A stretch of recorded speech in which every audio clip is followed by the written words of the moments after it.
Hi, everyone. Welcome back to our podcast, Very Factual. We're your hosts, Kayla. And Isabella, and it's International Week all around Europe, and we'll kick things off with France versus Ireland on Friday. France dominated the opening minutes of the game with their killer forward line of Mbappe and Giroud starting. France opened the scoring in the 19th minute with the screamer of a strike by Chouameni right into the corner. After halftime, Ireland still looked much alive, but France put the game away right after the half, with Marcus Thuram scoring his first senior goal in the 47th minute. And without in-form Evan Ferguson, Ireland were struggling to get back. Antoine Griezmann was the man of the match with an amazing midfield show for the Blues. France keep 5 out of 5 their top spot in Group B, while Ireland sit in fourth. Another Friday game that took place was Netherlands versus Greece. The Dutch welcomed the Greeks at home and took advantage of their home setting by picking up 3 points with the 3-0 win. Martin de Root got his first international goal off a set piece for the Dutch in the 17th minute. The hosts completely dominated the game, and in the 32nd minute, Liverpool's Cody Gakpo doubled their lead. The last goal of the game came from Wout Weghorst right before halftime, scoring his first goal for club and country since March. The first half domination was enough to keep the Netherlands up in second in Group B, keeping their 2024 Euros in sight. So, speaking of the Netherlands, earlier this week, former Holland manager Louis van Gaal claimed that this past World Cup was rigged for Messi and Argentina, or should I say rigged for Messi and Argentina. The Netherlands and Argentina met in the quarterfinals, and the Netherlands were knocked out on penalties. Speaking to a Dutch outlet, Van Gaal said that, quote, "When you see how Argentina gets the goals and how we get the goals, and somehow Argentina players overstepped the mark and we were not punished, I think it was all a premeditated game." Kayla, what do you make of Louis van Gaal's comments on this? So, a lot of people wanted Messi to win because it was Mm-hmm. supposedly his last World Cup, and he's won basically every other like huge major trophy. Yeah. But I don't think it was rigged, because the amount of people that wanted him to win, like I think it just really pushed him to like be the best that he could be to like win the World Cup. And Yeah. Argentina performed. I think that they performed and got themselves there to win. Sure, they might have overstepped the penalty, but I don't think that that's the reason that they won. Okay, so you said it wasn't. I know a lot of people said it wasn't. I actually thought about this before. I'm like, oh my gosh, it's kind of crazy how we were all talking about how it's Messi and Ronaldo's like last dance, and Messi actually won it, and he became the so-called the best player in the world. I mean, I think he is, but some other people might not think. I think it could have been, but it's a really low probability. But I like this kind of stuff. I think Argentina, like you said, they really performed well throughout the whole World Cup. They really ran the show. I think the only disappointing match that they had, I believe, they lost to Saudi Arabia in the group stages, and everyone was like, "Oh my gosh, oh my gosh!" But they pulled through and they won it. And the fact that it was Messi's, or it probably is his last World Cup, he said. And everyone was saying this whole, yeah, like last dance stuff, and he actually won it. I guess it's kind of sketchy, but then again, like you said, it could have just pushed them more and more. No, yeah, I agree. It is a little bit sketchy that they won when everyone else was saying It how they like should it because of Messi's final game. it probably wasn't rigged. It probably Mm-mm. wasn't rigged, but like, you know, you never know. No, yeah, I'm gonna stick to that it wasn't rigged because, like I said, that they performed really well and they got themselves there, but it was just a Yeah. little weird how it was like, you know? Yeah. I think I'm on the fence, but I think I'm leaning more towards like not being rigged. hmm But I always play this game. I'm always in the middle of everything. So it could have been. I always make up these conspiracy theories. It definitely could have been. Yeah. On Friday, Spain played Georgia and completely destroyed them 7-1 in the group stages. When I was watching the highlights, Georgia's goal was lucky. Quickly though, scored four more goals. One of Spain's seven goals was an own goal by Velaya, trying to clear Ruiz's low cross inside the 6-yard box. It was an honest mistake, and if that didn't happen, it wouldn't have changed the outcome of the game too much. Morata scored a hat trick for Spain by scoring the first goal in the 22nd minute, then in the 40th minute, and finally in the 65th minute. Spain didn't just go home with an amazing win, they also went back with history with Lamine Yamal, who was the country's youngest debutant and scorer. Okay, so I want to talk about Lamine Yamal for a second.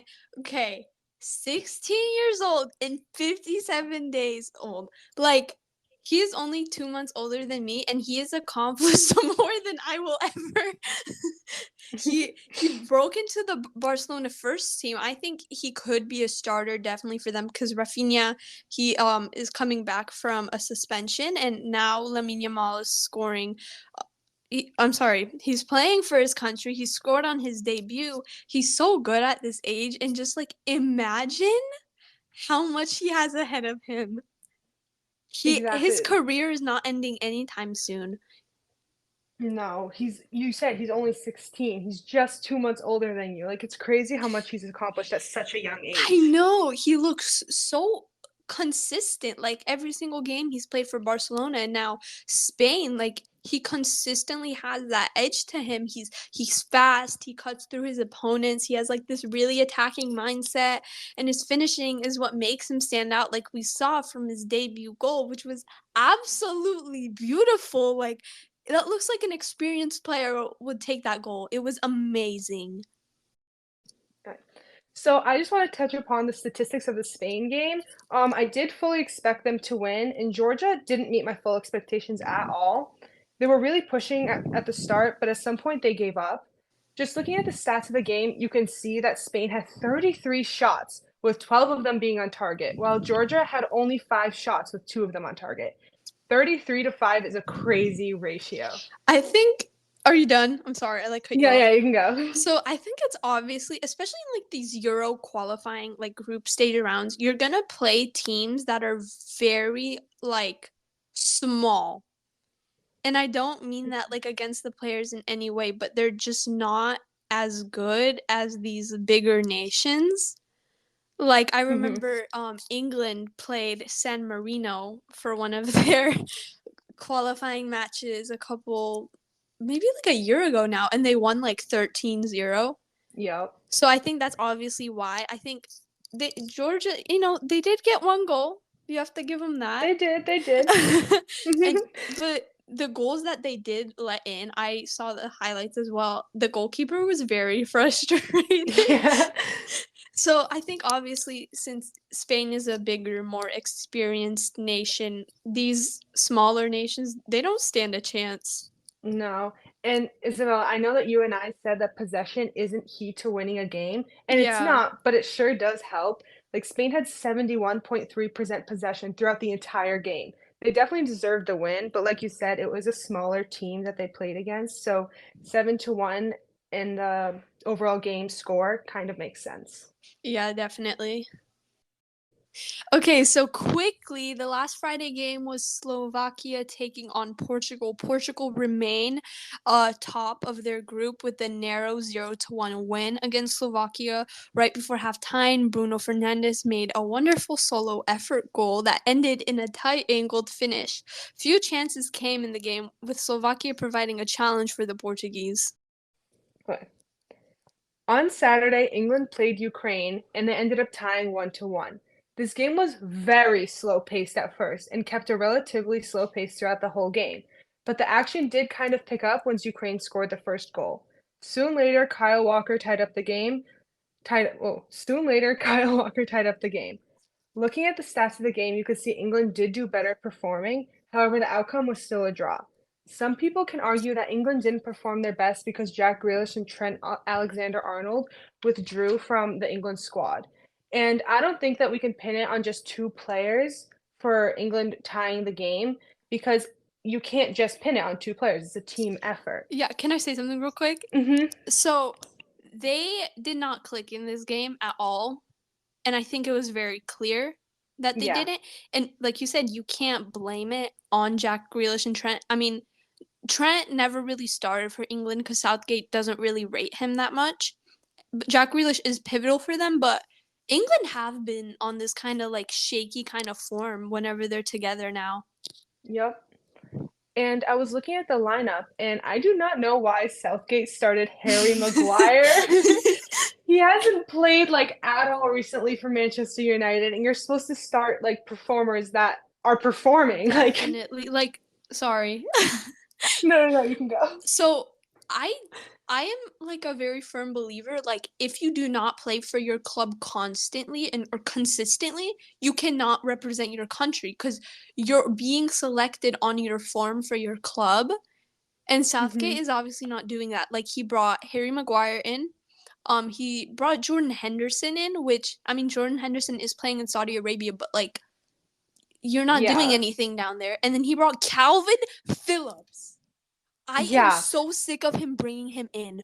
Oh my gosh. It would like it really threw me off when I saw Calvin Phillips and Harry Maguire. I was Yeah.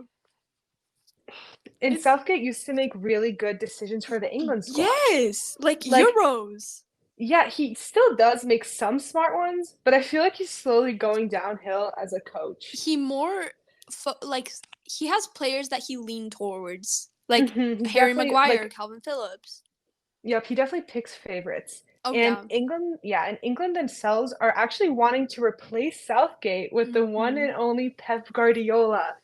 We have mentioned already how much we love Pep, how amazing he Yes. is. And although Southgate coached the national England team for 8 whole years and led them to the Euro 2020 finals, and don't get me wrong, Southgate has been crucial to England. But Definitely. having one of the best managers in the world right now, Pep Guardiola, coach England, that would literally be amazing. It would open up so many opportunities for England having Pep Guardiola coach national England squad. So, Isabella, what do you think of the rumors? Okay, so the first thing I want to say is that me and Kayla have been like very avid Southgate supporters for Hmm. a while.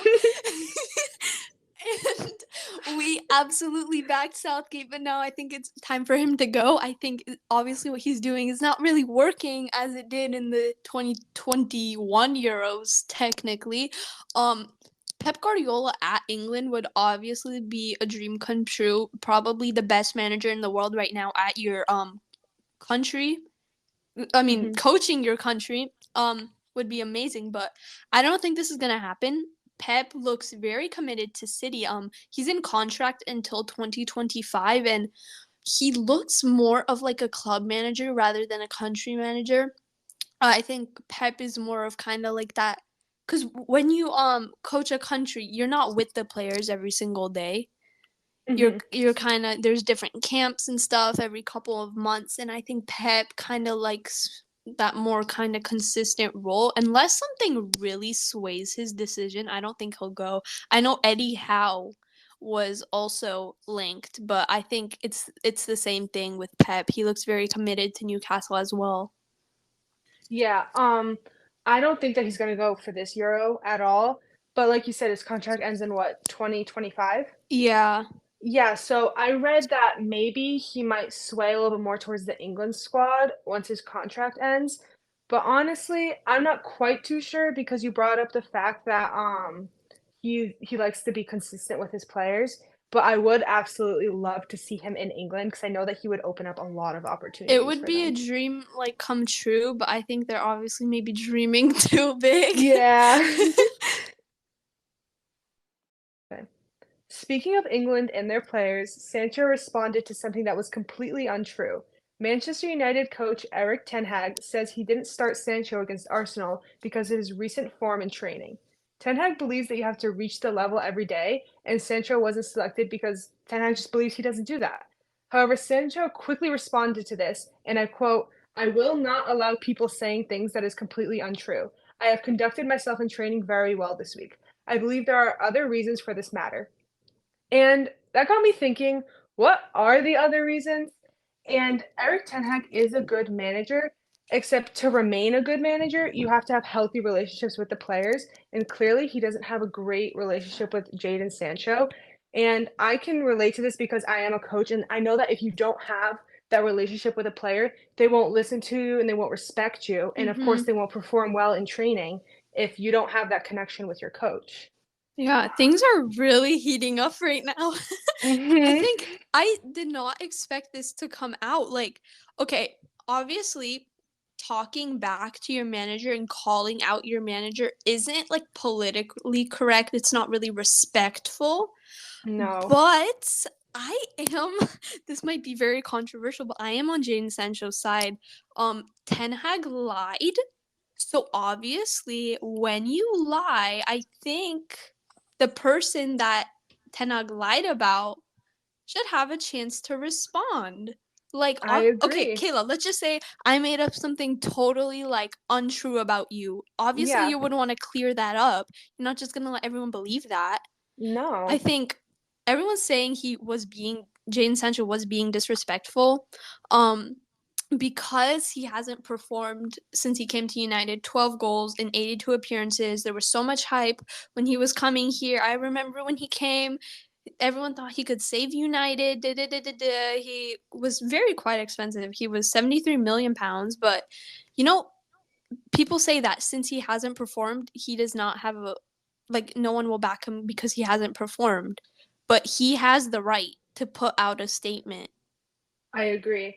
Maybe his statement was a little bit harsh for the fact that he hasn't performed in a little bit, but he does have the right to do that. And I completely agree with what you're saying, honestly. Like, I think that Ten Hag, like, he's a good manager, but he doesn't have that connection. Since he doesn't have that connection, he can't just go out and say things about his players like that I when think go ahead. sorry, go. No, go ahead. So obviously, I think there has been stuff that Ten Hag has handled very well. Like we saw the Cristiano Ronaldo situation. Um, we saw how Ten Hag completely took him off. He didn't care that it was Ronaldo. Mhm. We saw Harry Maguire, how Ten Hag took him off, didn't play him. Now we see Jadon Sancho. I think when Ten Hag first came, he sent Jadon Sancho to like this. I remember I saw something about it. He sent him somewhere in the I want to say Netherlands or maybe somewhere like that. He sent him to some like private training facility because he wasn't mentally right, like in the right place. So obviously, I think it's good that a manager wants to look after a player, but like when you lie, like why can't you just say I didn't want to include him because he wasn't, you know, doing I didn't something I think wanted him to. Mhm, I didn't think he would meet the expectations I wanted to, like, he didn't have to, like maybe it is a little bit true that he wasn't performing in training, but that doesn't, like, set the table for, like, how he's gonna perform during the game. Like, of course, you have to do well in training, but you can't just put out that lie and be like, "Oh, because he wasn't performing in State the recent training." facts. State Yeah. the facts. Like there's gonna be so much unnecessary drama right now. I was listening to another podcast. Ben Foster, former Man United goalkeeper, said that if something like this happened in the Sir Alex days, Sancho would not play for United again after Mhm. talking back to his manager. Um, I don't know if Sancho will play for United again. I think I it's sorry. it's quite early in the season. Mhm, I definitely see him maybe in the future leaving United because he's not being played in the game. But if United gets another manager, which I don't think that they will anytime soon, but No, if they definitely do, not. he might stay, try out the new manager. But clearly there's some bad blood between Sancho and Eric Ten Hag. Yeah, so right now, Jane Sancho, he is set for talks with the coaching staff, and there has also been reports that Jane Sancho's teammates are fed up with him. So, if worse comes to worse, then maybe we'll see him out in the January transfer window on a loan deal or something, because this is crazy. It honestly is. It's causing so much drama circled around the club and the coach and the player. Who knows if people will even like want him now because there like a rumor can like destroy your entire reputation, which is part of like what you need as a football player. And it's not just what he said now. I that clubs won't want him. It's how he's performed. Obviously, Mhm. he has not performed since Dortmund. And True. I remember that there was another incident in Dortmund where another coach called him out for another thing. So I'm very curious to see what happens and what goes down. I wonder how Ten Hag is gonna handle this. I do too. Okay, so as it is International Week, there is not much going on. So let's take a look at the Premier League table standings. The top four currently are Manchester City in first, then Tottenham Hotspur, Liverpool, and West Ham United. Then the bottom three are Everton, Luton Town, and Burnley. Burnley! Oh my goodness! Burnley, that's Okay, that's crazy.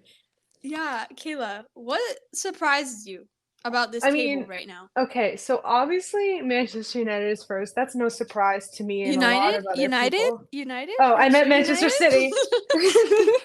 City. You wish. I wish, yeah. It's no surprise to anyone, but I No. am surprised that Arsenal is in fifth. It is Hmm. a weird start to the season, but I do see them pulling through at the end. Okay. And Aston Villa and Chelsea are kind of where I thought they would be along like at the time where we're at right now. Wow, Kayla, you just Well, put that right okay, there. sorry. And Newcastle actually is much Hmm. lower than I expected. Like Yeah. they're in what, 14th? I Yeah. had them in the top four, Me and too. they have not been performing their best at all recently. No. Same with Manchester United. Maybe the drama with Sancho now will affect their performance even more. And Yeah. Nottingham Forest above Manchester United, Chelsea, Newcastle. It's so crazy to me how this table is playing out. Yes, it's only the beginning, but this is the foundation of the entire season. Yeah, so Manchester City, no surprise, we both had them as winners. 4 wins out of four. They're the only team that have won all four of their games, and Hmm. I have no doubt they'll win. This is their season once again. Spurs have been doing amazing under Ange Postecoglou. Like they've had like a rebirth. Like Yeah, they're actually fun to watch now. they They are, and we had them as underachievers, I think, right? I had West Ham. I think you had I them think as I had underachievers. Spurs because Harry Kane, but it seems they're not really Yeah, missing him that I much. Being in second. I literally thought Spurs were gonna when Harry Kane left. I'm like, oh, they're gonna crumble, but Uh-huh. they actually proved us wrong. Um, Liverpool is another one we saw last season. How they were not at their best. Like there was something just in the air. Like last season was so bad for a lot of teams, but Liverpool, I think they'll get top four for sure if they keep up with how they're playing. They have 3 wins out of four. West Ham, Kayla. Speaking of West Ham, another surprise. Yeah. We were talking about this earlier, like off camera, but we said we did not think West Ham were going to be in top four, or even maybe close.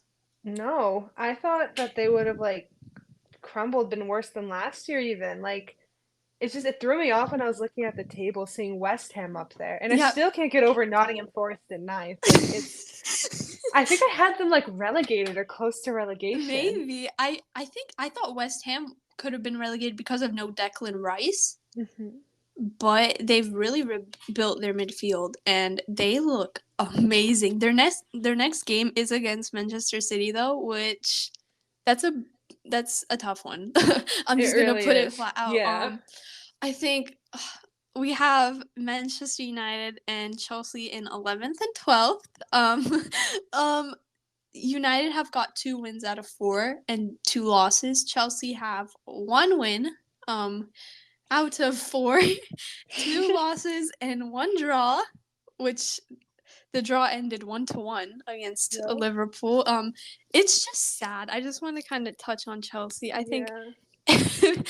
every week I feel like we're talking about how they're buying another player, they're not fitting in the team, or everyone is injured. Like It's Pochettino was just supposed to change that. yeah, so much for our teams, Isabella. I know. I remember 2 seasons ago, Chelsea were like at the top. Then they fell during like Christmas time. Then the season after that, Manchester United were doing so good, and Chelsea were. I'm not even gonna talk about how Chelsea were last season. That was sad. I cried. And now this season they look pretty even. I can't wait for Man United Chelsea. When is that game?